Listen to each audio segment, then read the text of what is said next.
Welcome everyone, thank you for joining us on the This Is Marriage podcast sessions. Today I want to welcome Ambrose, my good friend. But before I get into Ambrose, I just want to let you know that we are doing a podcast and we will be doing video casts as well. We're talking about various topics around relationships. This is all about relationships. Check out our Patreon to hear all of our special content. Again, we thank you for joining us. We also want to let you know that there are videos, tips and discussions. We're also going to be throwing in the natural health work that I've been doing for the last, I think it's about 11 years now, helping people with various ailments. And we'll be getting those podcasts as well with people who are changing their lives through changing their dietary and lifestyle habits. We're looking at remedies and stuff like that. And also Juanita will be doing her own podcast as well, which you'll have access to through our Patreon. Yep. And again, did I say videos, tips, live discussions, man? And we've got some real talkers like my brother Ambrose in the house, man. Thank you for joining, bro. No, absolutely a pleasure.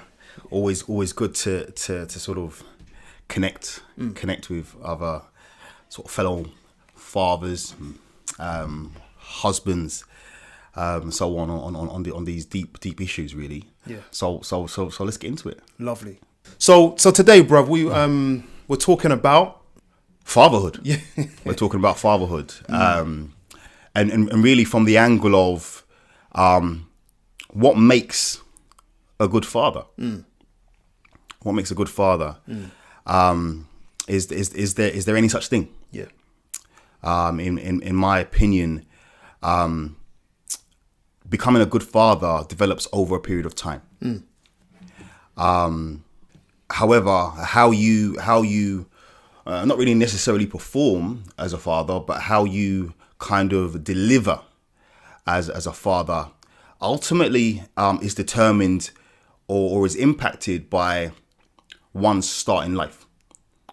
Hold on, before you go deep, because listen, I invited Ambrose here because he just goes straight in. He's got a sharp knife and he's going straight in.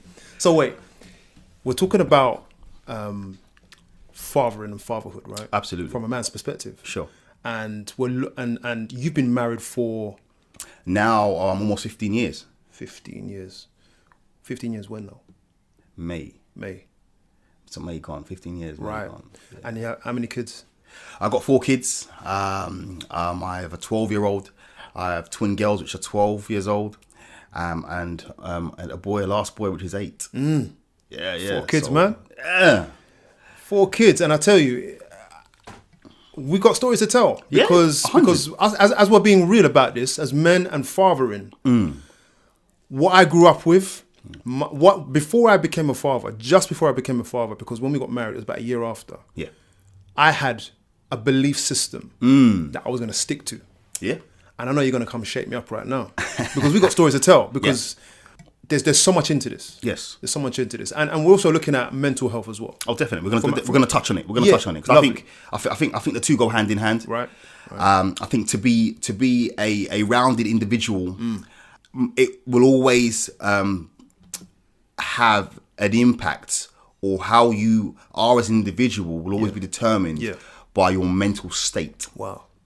Coupled with being a father. So we're looking at it from a man's perspective. Right. And believe me, friends, this is about our perspective. It can be qualified by some stats, but it's also our personal view 100. And our personal experience. Definitely. So why was it this topic? Why was that ringing with you?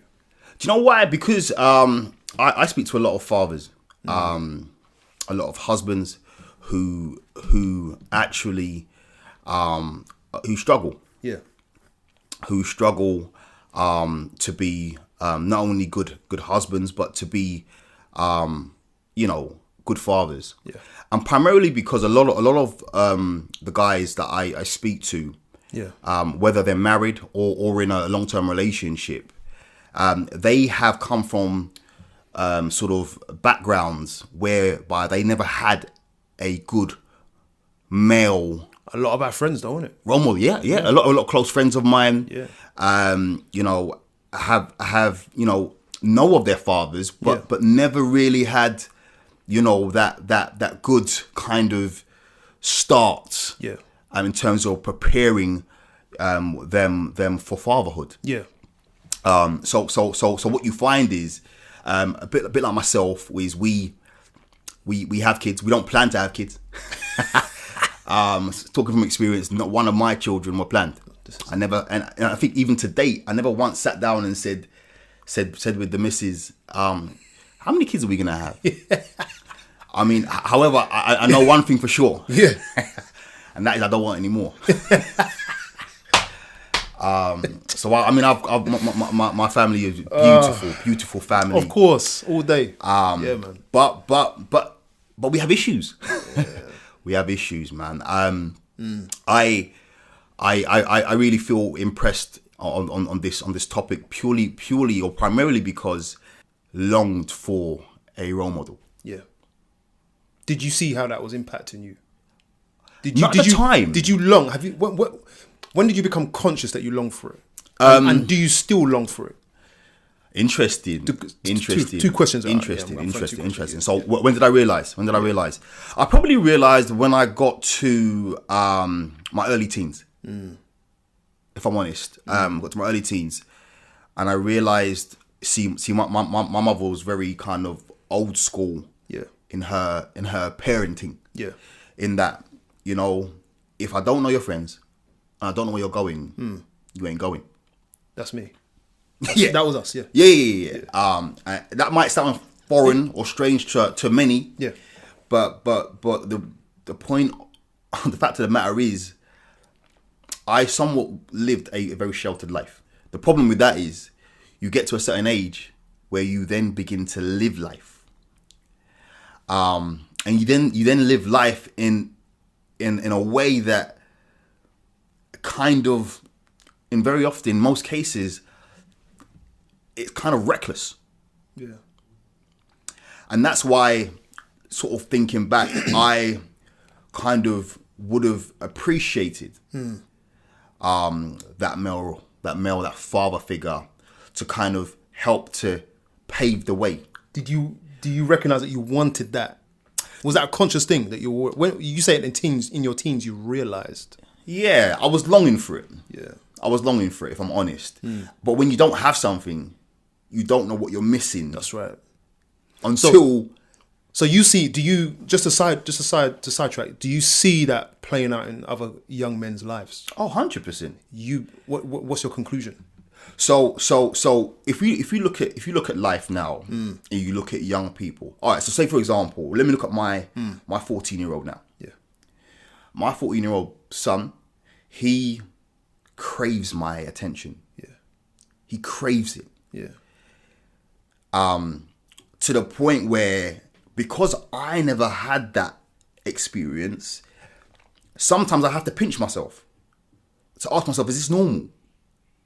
Is it normal? But then I think back and think, well, yeah, I craved it as well, but there was no one there. It wasn't available. It wasn't an option. It wasn't on offer. Yeah. I mean, what makes my situation very unique is that I know who my father is. Yeah. He lived in the same house with me. Deep. That's interesting. He sounded absent. Yeah. No. He lived in the house. So. All right. Granted, he used to go back home, Jamaica. Right. But he would come back. But he was a you'd call a roadman.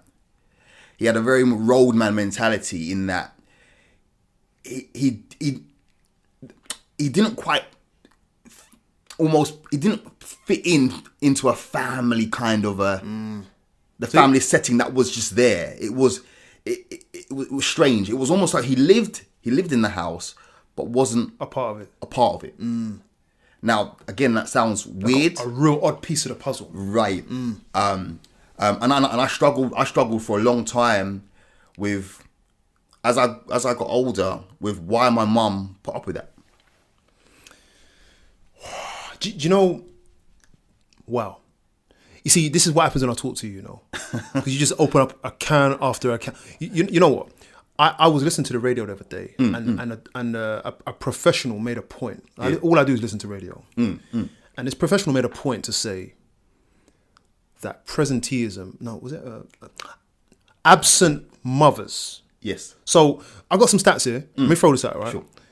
Since the 1970s, family life in the UK changed dramatically. The Office of National Statistics, they show that the number of single-parent families has increased from 8% in 1971, that's our time, to 2011, yeah? Yeah. It is estimated that up to 97% of single parents are mothers. Yeah, sure.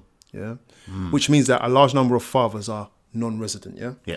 Now, they were talking about knife crime and youth delinquency. Yes. I think that more points at the black community, but hey, it's everywhere, right? Of course it is. They said that besides the father not being present, they're saying a lack of presence of the mother. Yes. But remember, the mother's there. Yeah. But because she's not present with the child emotionally, she isn't connected. Right. That is a contributory factor towards child or youth delinquency. Of course it is. So children are angry. They don't have no respect. They don't know who their dad is. And they cannot, they are socially poorly developed because their mothers haven't connected with them, even though they are there every single day. Do you know what? Interesting you make that point. Because equally, I was listening to LBC the other day. And this kind of professor or this individual, they were speaking about children misbehaving. Yeah. And what she said was, in her research, was that parents almost condone or allow children to misbehave because they feel guilty. Yes. For not being present. And when we say present, I mean active, involved. Actively present. In their children's lives. And it makes sense. Yeah. Now, when you look at society today, a lot of absent fathers and mothers, but we are focusing on fatherhood. Yep. A lot of absent fathers, what do? Skip out. Yes, they do. But what do they do to try and make amends? McDonald's, toys, gifts. They throw money. Yeah. They throw money. They throw money at the situation to try and almost make them feel better about the situation. Interesting. I was looking at this website, Fathers for Justice. .org. It says 3.8 million children live in fatherless homes. 3.8 million. Now, when you look at that, why are we surprised that we have the epidemic that we do? It also says 1 in 4 children don't consider their father to be part of their family. 1 in 4. 1 in 4. And you can get those fathers. I mean, there's a quarter there. There's 3 quarters there. You can get fathers who are very present, although they don't live in the home. Of course. Because if it was me, because my brother-in-law, he's got kids outside, not with the mother, and he's there every day. I'm like, wow, he's the only guy I know that's there every single day. However, there's a bunch of men who disappear. Yeah. And it's interesting because you're saying your dad was there, but not there. Not there. But in the house. You see, I mean, and this is going a little bit deep. I think culturally, a lot of men have taken that, it's kind of that position where they have decided to leave for whatever reason, or live a lifestyle that really isn't conducive, to the family. But this is my take on it. This is my take on it. If you don't hold a man accountable, you see, men need to be held accountable. In order for them to feel the need or the importance. So what you're saying is the woman, Yeah, if the man is not stepping up, yeah. she has to go and chase him.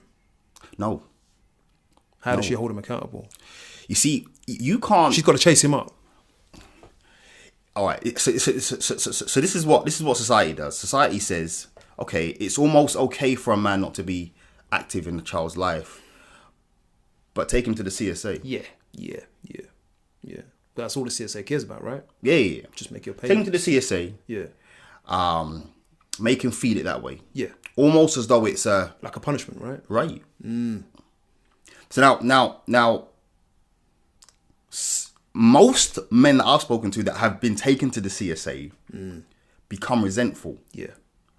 And it's not because they don't want to support their children, but it's the fact that they have used the situation, the child, to hit back. Yeah. That's interesting. To hit back at the father. Yeah. Makes no sense to me. Yeah. Makes no sense to me. Why don't they enforce that they're in the child's life? Right. So if you don't go and see your kid once a week or once every 2 weeks, Right. you're going court. Right. So it's almost like an easy option. Yeah. It's an easy option. 100%. Yeah. So it's an unbalanced approach to the solution, isn't it? Yeah. Because it's not just about money. Totally. Resentment. Yeah. Totally. Yeah. You know, and I mean, to be honest, being a father, let's be honest, being a father isn't easy. No. No. Especially if you've got a daughter. Oh, How many girls do you have? Let's go there. Yeah, I've got 2. You got 2 daughters, yeah? Oh, mate. So have I. Yeah. One's got the attitude of Can't say it. yeah. But you know what? Yeah. It's to be honest, what empowers me? Why are men, fathers, still active in their children's lives? Why are the ones that are active, why are they still active? Yeah. Okay. So you're talking about fathers that are not with the mother? Either. It's interesting. I mean, for me, straight, if my daughter got hurt, then someone's going to get hurt. Sure. Yeah? Yeah, of course. If my daughter is in danger, I have to... What am I not going to do? My daughter, she cannot be hurt on my watch and not be justice Sure. or not help her. Uh-huh. And I say, and don't, you know where I'm coming from when I say with boys it's a bit different. Yeah, of course it is. Yeah? For a man who loves his children and he's got girls, it's a different thing. So when we're talking about men and fathering now, Yes. to be straight up honest with you, I think most men will say, when I've got a girl, I'm very protective. Yeah. If they're there. Yeah. And for me, I'm screaming at my daughter, metaphorically speaking, but almost literally, right? Yeah, right. To be X, Y, and Z because I'm trying to protect her. Go on. Having a daughter, and a lot of my friends, having a daughter changed them. Bruv. Yeah. It changes I you. get that. And As it should do. And yeah, absolutely, it should do. Yeah. But it changes you. Yeah. It makes you into that protector, almost that textbook Everything you need to protector. be. Everything a man's supposed to be. Yeah. That should make you. Yeah. She should make you that person. Right. And for me personally, I need to show my daughter what a man Yep. is supposed to be. Because I'm not having her pick up no junk, bruv. Now, am I perfect? No. No. But Do I make mistakes? Yes. I'm still perfect. No. Right. No. Come on now. There's no one. Look, there's no one better than me out there. So she better choose wisely. Yeah, I'm with you. But no, for real. Yeah. You know, you have to. You know that is a major part of our role. Yeah. As men, as fathers, to set an example. Yeah. For our children on a whole, for our daughters, and for our sons. Yeah. I mean, it is nice to see. fathers stepping up more Yeah. these days. But it's hard because some women don't make it easy. I'm wondering. Now you say that. I'm wondering. I can only look at myself. Yeah. Maybe some of my close friends, even you. Could that ever be an excuse? If you weren't with your wife now, let's say No. you separated, could you not see your kids? Could you not step up in any shape? I think. Do you know what I genuinely believe? And people might frown at this comment. Yeah. Sometimes, Yeah. depending on the circumstances, sometimes fathers will be more effective without their partners. Explain that. So if you know for whatever reason that, if your partner isn't bringing out the best in you, it's deep, isn't it? It's deep. Finish your sentence. If your partner's not bringing out the best in you, Yeah. but then by default is almost pushes buttons Right. which reveal then the worst in you, Right. and that's where I'm coming from. Okay. That's where I'm coming from, and that's what I meant by some women don't make it easy. Okay. You see, you've gone into a topic now. A major part of a father's role is to make sure his children, daughters, have or maintain a good self-image of themselves. That's true. That's true. Yeah. Because if you don't know who you are and your value, then someone else is going to show you that. That's right. We see it all the time. We see it all the time. 100% we see it all the time. Yeah. So for example, I'm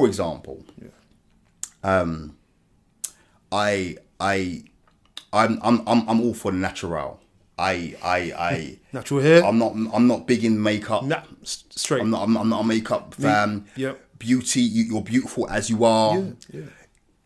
If it's a special occasion, do yourself up. Yeah. It's okay. You don't feel special. However, you're beautiful as you are. Yeah. And I need my daughter To know that she's beautiful as she is. Yes. So this is it. Because women struggle with this, right? 100%. And it goes down an ugly road. Yeah. If you don't recognize. Yeah. And it spirals. It spirals out of control. Yeah. Now this is my. I've seen loads of women who, for whatever reason, can't leave home Wow. until that makeup has been applied. Now we're not talking about a little bit of blusher. No. We're talking. I'm Talking eyebrows, right? We're talking a whole lot. We're talking like they're going to perform. Yeah. Because back in our day, eyelashes, eyebrows weren't a thing anyway. Yeah, they weren't a thing back in my day. Yeah, you're right. Neither were eyelashes, if I'm honest. Eyelashes weren't big. Well, I mean, we're churchmen, right? Yeah. You didn't see that. No, I didn't see it. No. I didn't see it. When I heard of them, I thought eyelashes. People put on eyelashes. Bruv. I was working, just a few years ago, I was working in a school. You got 12-year-olds. Yeah.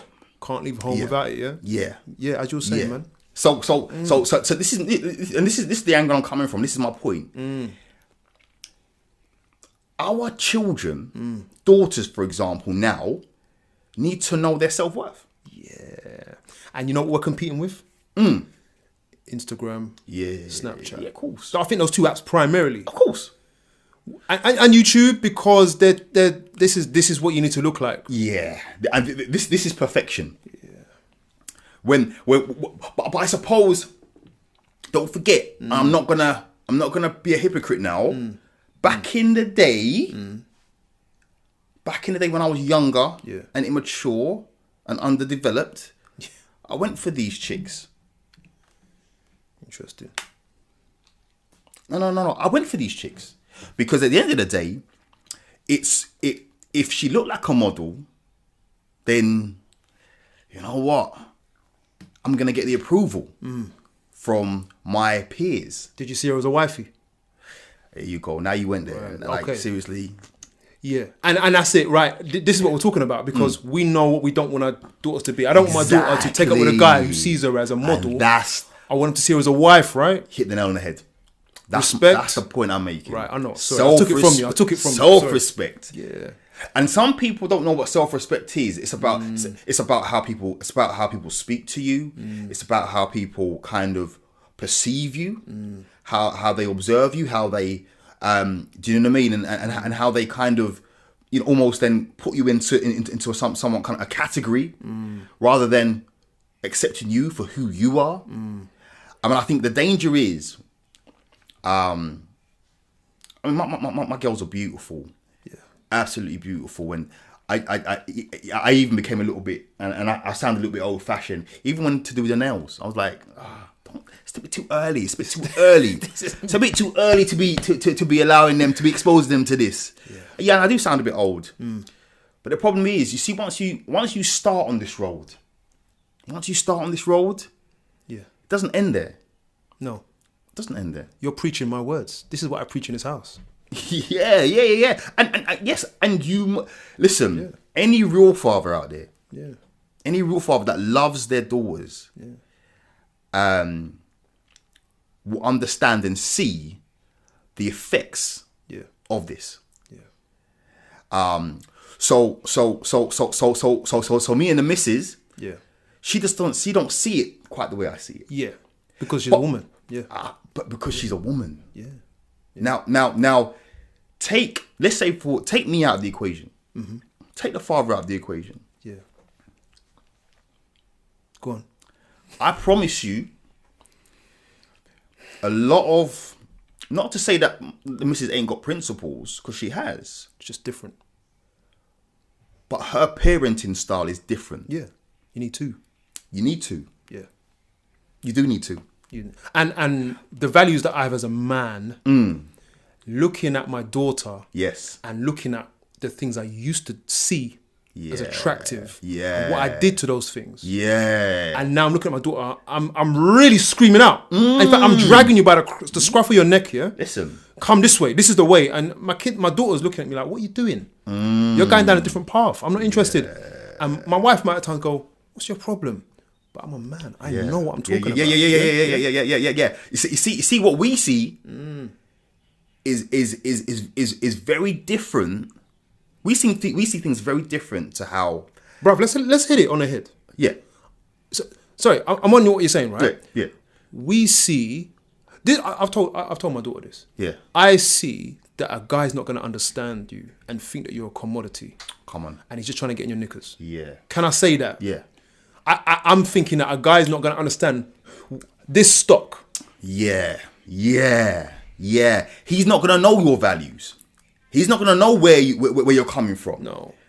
He's going to see a pretty girl on the road, done up, and he's going to try and get her, and he's going to try and have sex with her. Let's be straight. Yeah. Let's be raw. That's all this is about, for me. Come on. Yeah. No, and that's going to fall for him. Yeah. Think it's love. Sorry, I cut you.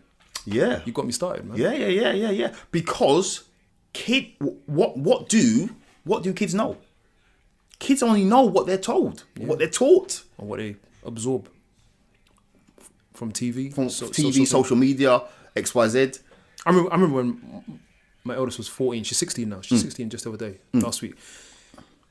One day I picked her up from school. Yeah. She was 14, and I said to her, "Look across the road," because I was waiting for her for about 50. I got there early. I was, waiting for her, and I saw these boys, about 4 boys, black boys, saying that black boys, because it's a black area.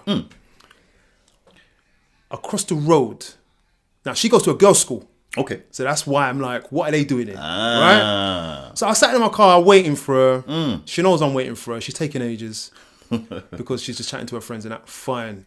I see these boys across the road and I'm like, the way that they were cotched up on the railings. Of course. Yeah? Because I'm a man, I know what's going on. Yeah, of course. They came fishing. Right. You used a nice word there. And I got out of the car and when I met her, and I said to her, "Look across the road." And I said, "What do you see?" So I pointed to the boy. She goes, 3 or 4 boys. And I said to her, "No, listen to me. What do you see?" Yeah. She couldn't see it. She couldn't see it. Well, you can look at it two ways. She couldn't see it. I saw it straight away. That might be a good thing, though. Now, it might not be. Or it might not be. But as a parent, as a father, Yeah. you need to see what I see. Yeah. Sure. But they may never see it. Come on, man. You need to see this. They may never see it. And that's why your presence. That's why your presence is key. Yes, bro. You see, our children aren't necessarily going to listen to everything we say. No. But know one thing. They're watching everything we do. Bro. No. Know this for certain. Come on. They're watching our every move. Yeah.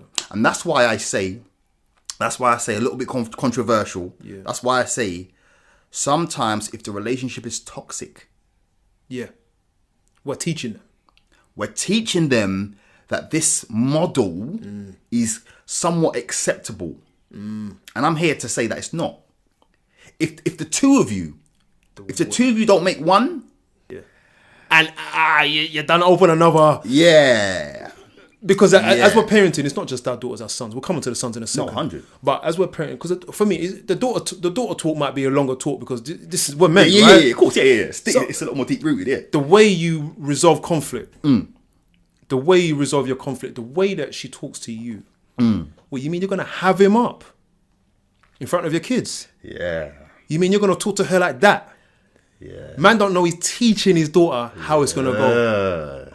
Yeah. When mum don't know how to show that kind of not the man shouldn't show it as well, that respect to the man, she gonna diss her man. She's just setting herself up. Yeah. Or you're setting your daughter up for a failed relationship. A big fool. A big fool. Yeah. And this is it, man. I mean, going from, don't forget, again, culturally, it was almost acceptable for you to not hold malice. Yeah, let's be real. Yeah, blatantly. Let's be honest, man. Yeah. I saw malice being held hard. Yeah. I mean, my parents didn't share a room. It was weird. It was a weird concept. He slept on the sofa for like majority of the time. You know, and it was strange. Very, very strange. But as you say, where that is the model. We're teaching that to be an example of what is the norm or acceptable. So a question I got for you is, did you adopt some of what you saw? Or have you or did you, if yes, did you break out of it, or are you still there? I if I'm honest, I realize that I have, I mean, to go into DNA, man, that's a whole nother topic. You know, sometimes you're trying to run from traits that you see in your parents. Yeah. Not realizing that you actually can't run from it Because it's in you. It's hardwired. That's a blueprint. It's just in you. Yeah. So I've realized kind of later on in life that I almost have those traits.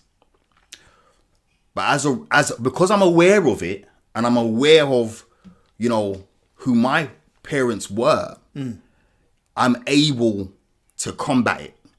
So if we do have a dispute, I will show my kids how we resolve that. Yeah, they have to see that. So that's where you show the affection, and you show do you know what I mean? The outward affection, again, to a lot of black men. No, straight. Yeah. A lot of black men, that's foreign. Yeah. I was talking to a mate of mine, and he's still struggling with this, the whole concept of cuddling. You talking to me.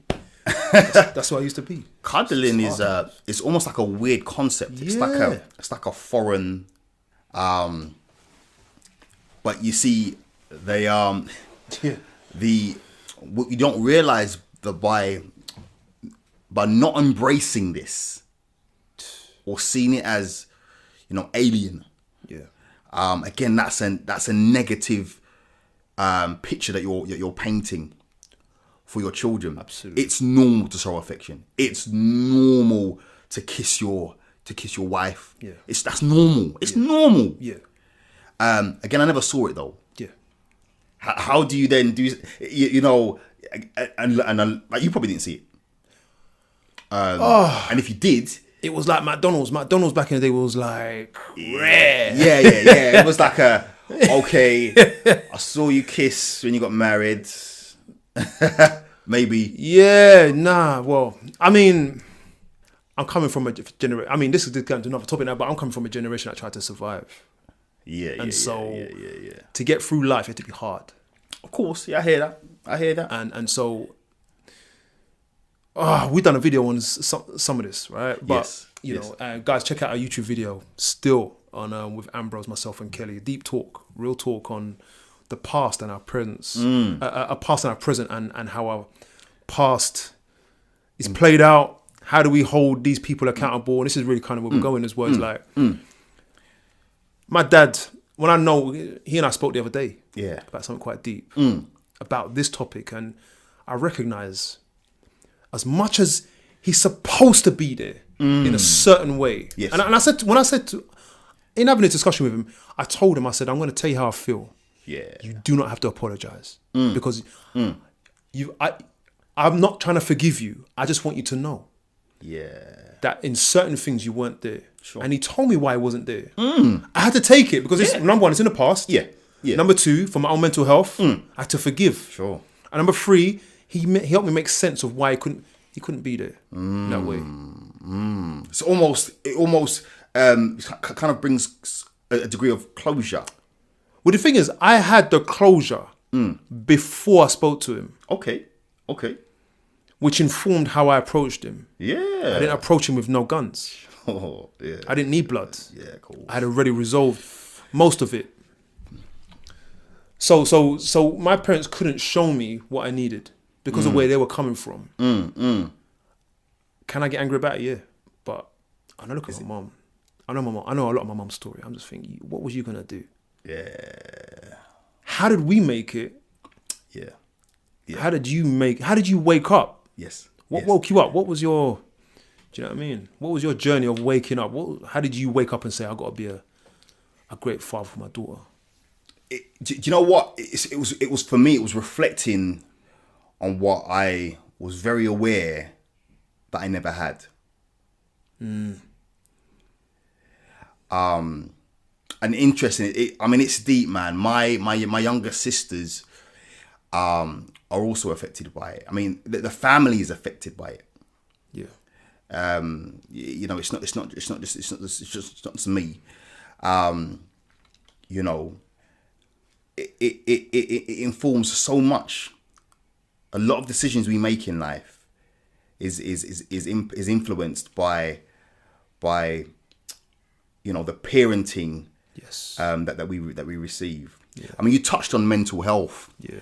And for me, mental health and being a good parent, being a good father, go hand in hand. Yeah.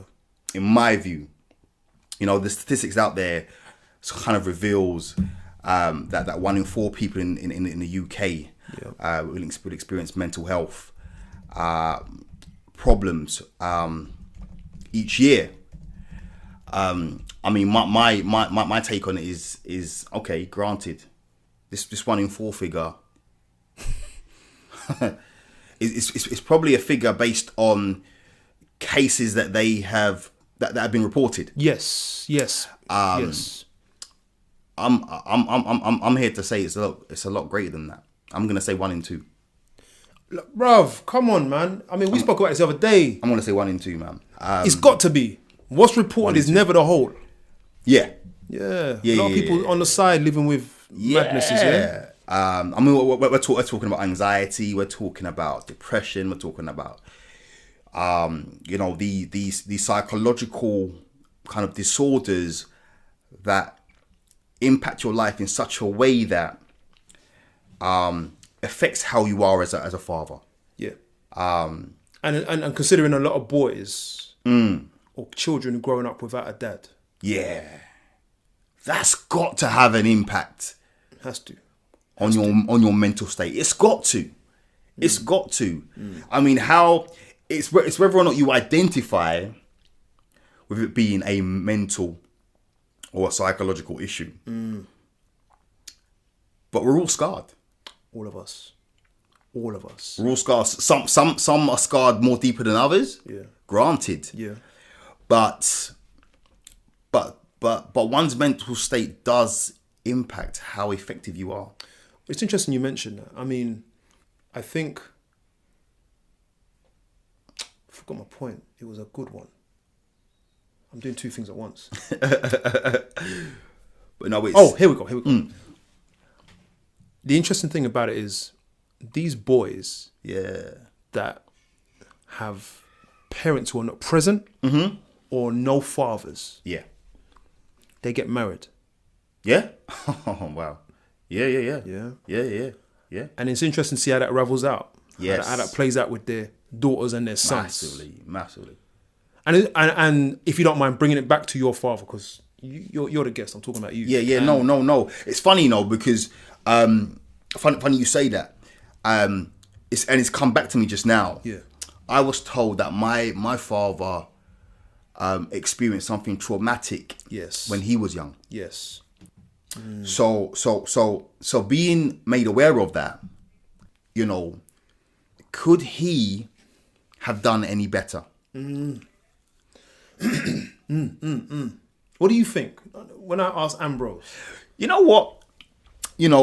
Looking back, if I had followed in his footsteps, yeah, I wouldn't be sitting here for one. of course. I would probably be in a very, very different place. See, my dad was a roadman. He wasn't really a family man, as I mentioned before. Now, roadmen back in the day, growing up in a very kind of volatile era of Northwest London, Stonebridge. Yeah. Back then, there were a lot of roadmen. Yeah. Big man. Yeah. I mean, they're big men. They're big men. They're big men. They weren't these young guys as we see today. They were big men that just loved the road. And you know what comes with the road. Yeah. You know what comes. I don't need to go into into those details. So Yeah. he was a roadman. Could he have done anything differently? I'm going to argue that within his capacity, he done his best. Bro, it's so hard to answer this question. And believe me when I say I'm on the same page as you. And I'm going to tell you why I say this. Part of why I think that I err on the side of they did their best. So in a sense, you're saying he did his best. Yeah, 100%. So he's having children. How many brothers and sisters you got? So I've got 5. So I'm the only boy. So I've got 5 sisters. So 6 of you. He made 6 kids. Yeah. He may have had another woman. I don't know. But he had at least one lady, and he couldn't bond with his kids. Is that what you're saying to me? Yeah, right? absolutely. None of us. None. But None of us. so basically, your mum did all the care, yeah. 100. and that's his best.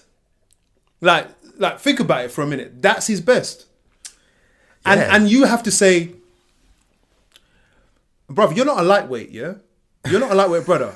So when I say this, I mean like you're not stupid. You're clued up, but you have to conclude that. Yeah. And sorry, do you know why I'm pointing it? Because I'm saying, if I don't, part of me saying, if I need to draw that conclusion for my own mental health. Sure. Otherwise, I'm just gonna have him up. Yeah. And don't forget, I'm not sitting there saying that, you know what, I've known this for a long time. No. This is I've come to this realization within the last kind of couple of years. Yeah.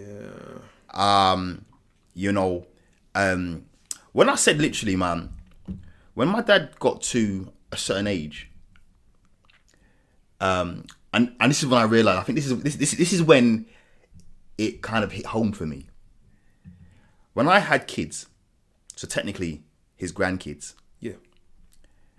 his mental state was still that of when he was Big old man, granddad. nah. His mental state was still back when he was young. Hey, he didn't grow up. He didn't grow up. And that's what happens with trauma. It affects development. Yeah. All right, so and I'll give you an example. I'll give you an example. He had grandkids. Yeah. All right, so say for example, so he had kids. My dad never once bought me a bike. He had then grandkids, and I'm using a bike as an example. But my mum was the main provider. So he never once bought me a bike. He then had grandkids and never once treated them as his grandchildren, but bought himself a bike. Wow. Bought himself a scooter. Wow. Bought himself a Segway. Yeah. No, he bought himself these things. Now, how old is he? How old is he? 60. He's a granddad. Yeah. He's granddad age. Yeah. And it only dawned on me, oh, dude, this guy is not well. Like, interesting. Yeah. So interesting. And then I then said to my mum, I said, Mum, like, what were you doing? Like, like, was it not obvious? That's another story, though, isn't it? What, like, was it not kind of obvious that what you were dealing with? This is a very. I want to go there briefly. Did your mum have an example in her life? And the kind of upbringing. Interesting. More of an example. So she have a dad that was there. Her dad for her. had a great work ethic. He was a provider. But again, my grandma, so my mum's mum, was their main provider. And this is it. This is the we're going back onto. This is the vulnerability of women. Yeah. This is why it's so important for me to be there for mine. Yeah. Because it's a very delicate rope that they walk. Because your mum made a choice at least 6 times. Yeah. And I'm not trying to put down any appearance. Sure. But that's the truth. And these are questions that I've asked. Like, why did you continue? Yeah. Why did you continue this when it clearly wasn't working? She hasn't really given me a concrete answer, apart from the answer when I asked her the question of, why did you take so long to divorce him? I mean, my mum divorced when we were grown. And her response was, because if I divorced him earlier,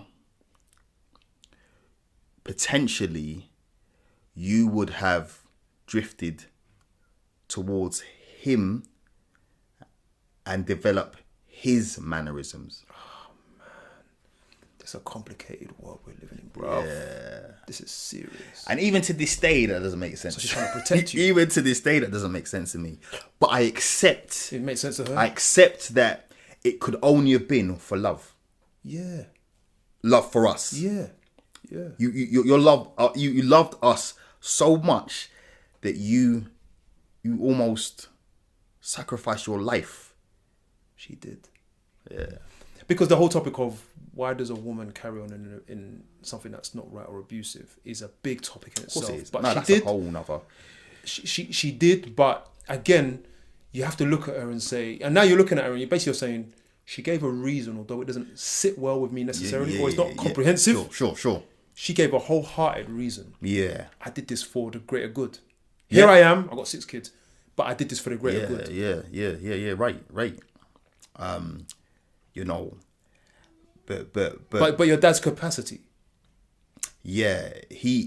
So he I believe he wasn't able to move past his traumatic experience to allow him to be an effective dad. Let me tell you a quick story. My granddad, my mum's dad, right, died years ago. But I remember he was either really nice or really horrible. Right. Extreme temper. Okay. And I don't remember who told me the story, but what it was, when he was a kid, his dad sold a goat Okay. Now my granddad was born in, I think, 1912. Sure. Yeah, he's an old man. Back in Jamaica. Different country than what it is now, right? Yeah. Extreme poverty. Of course. Kids not bonded with their parents, World War One and Two. Course. And so you find that dads just weren't there, coming out of slavery. They were their parents were probably, or their grandparents were slaves. Yeah, of course. Because my grandma knew her grandmother who was a slave. Yeah. Right? Sure. Now, so it's a different set of people. Yeah, no doubt. And being in the West Indies, his closest friend was a goat. It's a different world. We laugh, but that's the reality. I didn't right? see that coming. He was beloved to this goat, and obviously, goat is money. Yeah. Yeah, he sold the goat, and that tore him. And since then, apparently, Yeah, he hasn't been the same. he's been like that. He was torn for life. Really? Trauma, but I think that's a part of him not bonding with his parents. Yeah. Do you understand? Yeah, of course. So then, if you're going to go to that, it could be an Xbox. Yeah, no doubt. Yeah, same difference. Sure. Have you ever seen freakouts? Yes. Kids freaking out when their parents, total meltdown. right? Yeah. And this is that lack of bonding. See, for me, bruv, I'm on my kids. I'm like, I play with their face. I give them hugs, whether you like it or not. Like, listen. I'm giving it. I'm talking. So you know what you. Okay, go on, bro. I'm talking play fights. I know. I mentioned it earlier, man. Yeah. You know, play fight. I've never. No. When I was growing up. That maybe once or twice. Never. Never. In fact, it's quite sad, really. You know, it's quite sad. Yeah, and to mention this is quite deep. My mum used to have to encourage my dad to spend time with me. Wow. Yeah, that's deep. And I think that's still with me today. What do you mean it's with you? Say that again. What do you mean by it's with you? I'll never forget it. Ah. I'll never forget that. I remember occasions whereby, you know, I would literally get ready just to tag along, and he'll be like, no, where you going? And I'd have to just chill. Bro, that's pain, you know. That's pain, bro. I've been. That's pain, bro. That's pain. That's some pain. And don't forget, I'm the only son, you know. Don't want you around, man. Do you know? So you have to understand, yeah. My hand is on my head, bro. You got guys out there who have felt a similar, who have experienced something very similar to this. Yeah. And, you know, really can't get past it. Yeah. They can't get past it. Yeah. You know, they've had children. And if it wasn't for me, if I wasn't God fearing, and if I wasn't a man, who you know believed in, you know, the power, of a higher being and a God, I don't know where I'd be, Bruv. Now, honestly, real talk. Bruv, let's go there. Because Real talk. without a knowledge of God, Christ, Yeah. You see, I would not be trying to heal up. Yeah. No, for real. I'll be scabs all day. I'll be always. Yeah. My wounds would always be weeping. Definitely. And that is my relationship, my spiritual relationship today heavily influences how I am as a parent, how I am as a father. Yeah. Because I know what the blueprint is. The blueprint is to train up your child. Yeah. Now, whilst I didn't receive that complete training, I know the God I serve, that wasn't his intended, that wasn't his kind of ideal. His ideal was that, you know, the family was a perfect and complete unit. So for me, in honoring God, knowing where I'm coming from, it's I see it as my duty. Yeah. A duty, like, as in, I don't see it as an option. I am there. No. It's my responsibility. Yeah. To to raise my children, to be God-fearing, to be principled. Do you know what I mean? And all these things really. But literally, man, it's and it's deep. It is deep. It is deep. And I did touch on this before. Women, Yeah. mothers, have a lot to answer to. Where you going? I'm going. You see, most males, most men don't mature until there's a Situation, circumstance. until there's a circumstance Yeah. that forces them to. I feel that. And that's me in some ways. No, and that's me. I would be a different person today if I never had children. Yeah. I'm not saying having children is the answer. Don't get me twisted. No, I hear you. On your journey, this came But up. I would be a different person today. Yeah. And the same way for me, even just getting married. Yeah. If I didn't get married, if I just went out with Juanita, Yeah. I wouldn't be sitting there talking to you. I'll believe that. If I didn't just get married, like I made a decision. I said, you know what, the next woman is my wife. Yeah. Yeah. Easy to say, it's easy to get married. Yeah. Sure. But true say, some of the stuff we've gone through, Sure. which could have broke us, Yeah. made us. Man, But listen. if it weren't for them experiences, I wouldn't have woke up as a man. For real. I wouldn't know what's stepping up. For real. Some guys have. Let me not go there. Go on, you go. Sometimes I was gonna say something. Yeah, you're right. You're right. No, it's a scary step. But let me tell you, it's glory on the journey. There's a lot of glory between you. Yes. But it brings out, when you're digging up treasure, you got to dig. Right. I'm Go on. I'm going to drop something. I'm going to drop something real deep. Yeah. Now, again, some people might frown at this. Yeah. But hear me. Hear me when I say this. If I wasn't married, I strongly feel that this relationship wouldn't be in existence anymore. I get that. And this is, statistics do show that relationships last longer when you're married. Yeah. And all that living like you're married is not the same thing. It's not the same thing. And so when you got the back door always open. Yeah, right. Now I'm here to tell you this. I was a different person before I met my wife, Maria. And my mentality was, when it gets a bit rocky, You can bust out. later. Yeah. See ya. Yeah. Peace. And I wouldn't look back. I never look back. Now what I'm saying is this. Marriages are hard. All marriages are hard. Yeah. There is no easy, plain sailing marriage. None. But we've gone through some stuff. Yeah. We've gone through some stuff, and if I'm going to sit here and say I've never thought about what it would be like if I was to walk away, I'll be lying. I have thought about it. It has crossed my mind. Because moments of anger make you think a certain way. Of course. Yeah. Especially when it's intense. Yeah.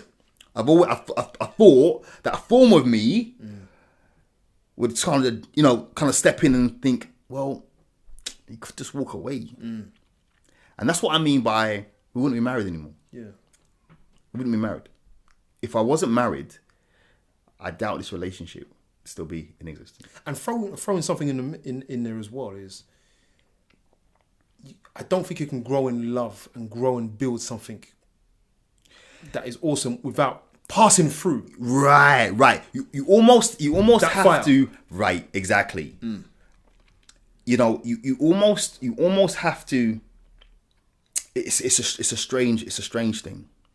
A lot of the guys, that I work with and the guys I talk to, when they talk about their relationships, I find it interesting because it's almost as though they don't have a voice. And I then ask myself the question, well, what kind of relationship do you have? my relationship, my marriage today is what it is because sometimes, you know those truths that hurt. You have to just they have to be said. Oh, so like she might tell you about yourself, and then you have to just accept really at this point this truth here. Instead of me going on ignorant. Like it ain't me. Right. Let's be for real, because you done told me your past. Yeah. So now you're getting conscious. You can't be backing out, and you can't even do this radio show, bruv. Yeah. And then going home ignorant. You can't even do that. Of course, no, that's my man. You have to take it on the cheek. Take it on the chin. Yeah. Do you know what I mean? Yeah. But a lot of relationships are toxic. Now, what do I mean when I say that? Yeah. They're not healthy on most levels. But it's the easy option just to kind of walk away. Yeah. And I think, and I'm using me as an example because I have to draw on mentalities and information to gather up my mind to say, actually, I'm to all for this one point. I'm in this for life. Yeah. What do I have to do? Yeah. So I have to, bruv. I've already, in saying that, I've decided now, whether I accept it or not, that this I have to go through fire. I'm waiting for the next one. Yeah. And that sounds a bit kind of twisted, really, when you think about it. Yeah, but because on the other side, sorry. Let me just say it. Because on the other side, like the Bible says, I go through fire. Sure. I'm purified. Absolutely. So don't get me wrong. I'm saying I'm not looking at my marriage as in it's ugly. I now see the beauty. Of course, 100%. But I remember when I've been married 18 years in a couple of days now. Yeah. And you 15 years. 15 years. Yeah. When you go back to the beginning and see some of the, hold on, we went through this and that. At the time, it looks impossible. What? Because I ain't never been through fire before. Yeah. I've had relationships. Yeah. I've done this and that. Yeah. But this is a different I've thing. had issues. Yeah. But nothing like that. Baggage come up. Can't make sense of it. It's amazing. I had a point, and it's gonna come back to me. My point's come back to me. It's come back to me. Go on, bro. So whilst it's fresh in my mind, and we're not really talking about relationships per se, but the success of a relationship is determined by whether or not you as an individual are willing to change. Deep. That is very deep. That's a bullet. No. That is very deep because what does that actually mean? Well, this is what it means. When I met my wife, she was who she was. So the success of any relationship is determined by whether you as an individual is willing to change. Absolutely. Yeah. Now we know we're married for quite some time now. We know the importance of compromising. Yeah. However, we also know that you're not always going to compromise. There are some things you're not going to compromise on. And that's normal. Right? Mm-hmm. Okay. But equally, if you're not willing to change in order for the relationship to flourish, then call it a day. Bruv, we're going to have to end on that point. We can go to that point a bit more, but that's how, that there is a major tip. Yeah. You know, I mean, again, this revelation became That's deep. clear to me. Became clear to me because you know, I realized that, you know what, I can't change her. I can't, and she can't change me.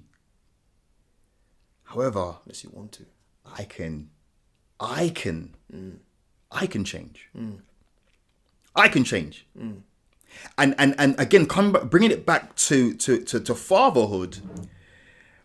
Yes, we have experienced and we've been through stuff. Yeah. We've all been through stuff. But we have to learn to accept each other for who we are with our faults. You know, it's funny. Cameron said the same thing. Oh, snap. I believe it. 100. I believe it. Now, how much you change is another debate. Of course. Because we don't want to be changing everything to the point where we don't even know ourselves. Yeah, no, you got to understand it. Yeah. But you're right, and I think that is the core. Because this is why I encourage people to get married quite young. Yeah. Like in the early 20s-ish. Yeah, right. Because Jamaicans say, old tree can't. You're right. Old tree can't bend, right? Yeah. And it's true, because when I see, it's sad. I don't want to put them down, but when I see women hitting 30, 35, and women tend to do well, or especially black women, they tend to do well. They get their house, they get their car. They got their job. They live in their life, and then you're going to get married. That's no joke, No. You got to have that level of, this is what Paul talks about when he's saying submission. Come on now. Yeah. This submission thing is not just a bow in your head, bro. Listen. That and this is where as a sometimes as a church or as culturally we get it kind of misconstrued, thinking that this submission is only on it's only one-sided. No. You both have to submit. And sometimes, and this is, I had a discussion with a friend the last couple of weeks now. Last 3 weeks we've been in that discussion. And I'm like, you might have to give up your most treasured thing to make this work. Listen, man. And some people won't do it. You might have to give up that hobby, that friend, that car, that project, that job. You might have to give it up to save your marriage, mate. And that is what we're talking about. And that's what it boils down to. What are you willing to sacrifice? I used to give health consultations. Okay. And one question that would be in that list of about 15 questions is, what are you prepared to do to get well? And I get two kind of answers. Yeah. One answer would be, it depends on what you tell me to do. Well, of course. Yeah. I hear that. Which informs me that they're not ready. Yeah. Because you're still trying to bargain. There's only one way to get well, bro. 100, Is to stop doing the nonsense and to put in the good stuff, right? Yeah. And the other answer I would get is, whatever it takes. There's only two answers to give. On one side, you've got someone who clearly understands and sees their need for change. Yeah. And on the flip side of that, you've got someone who really hasn't grasped the desperation of the situation. Yeah. Beautiful. Amazing. And just before we, I've got a quote to share. Yeah. And it's by Frederick Douglass. Yeah. It says it's easier to build strong children than to repair broken men. Bro. Now listen to me. I know we can probably go on now for another half an hour or so, but we are living in a society where we have an epidemic of broken men, broken fathers, broken fathers who are having, or broken men who are having children. Yeah, all day. Yeah. And it's true. Yeah. When you have a child and you're aware and you can see and you can envisage what you want that child to become, you can nurture that. Yeah. What do you do with a broken man? Yeah. What do you do with a broken man? I don't know. And that's why I come back to, if you're not willing to change, to help, because don't forget, I've learned this as well. Being in my relationship, you soon learn, and if you don't, and if you haven't learned it, something's wrong. If you haven't learned that it's about giving then receiving, then something's wrong. Something's wrong. Something is fundamentally wrong. Therefore, if you're not willing to change, to help the person who you have made a commitment to, then knock it on the head. Yeah. Knock it on the head. Because you're either going to last long, Listen. fake, Yeah. or you're going to split up anyway. One of the two. It's doomed Yeah. for failure. Absolutely. It's doomed. It's just a matter of time, ticking time bomb. Yeah. Don't know when it's going to go off, but it will go off. It's inevitable. Yeah. It's inevitable. Ambrose, listen. If I don't stop this won't stop. Listen, I appreciate you. No, hard. And I'm going to get you and your wife down. We'll do a video, bro. Yeah, I'm looking forward. Let's Maria, do it. I'm coming for you. She's like, well, she's a little bit kind of, okay, what are you gonna say this time? But no, let's be more than happy. It's a pleasure to come by and just to kind of share and connect really on a level. Yeah, different. Listen, on a level. You're going to be featuring regularly for us, man. I'm looking forward to what's to come. Yeah. Guys, thank you for joining us. There's more to come from Sessions, and Ambrose. You will see and hear from him more often because he knows his stuff. He's got the experience, man. He's been married just the same amount of time as me almost, and it's not even a matter of time we're married. It's the wisdom you're coming with. Yeah. You know what I'm saying? It's life is about learning. It's about learning. And you know, this learning is something that you never stop. You never stop doing unless you clearly wanna stop. Yeah, exactly. Yeah, God bless you, man. No, thank you. No, appreciate. I'm saying it again. Appreciate. I just had therapy. And I'm gonna feel very light after this. God bless you. We'll hear from you soon. Guys, thanks for listening. God bless you all. See you again.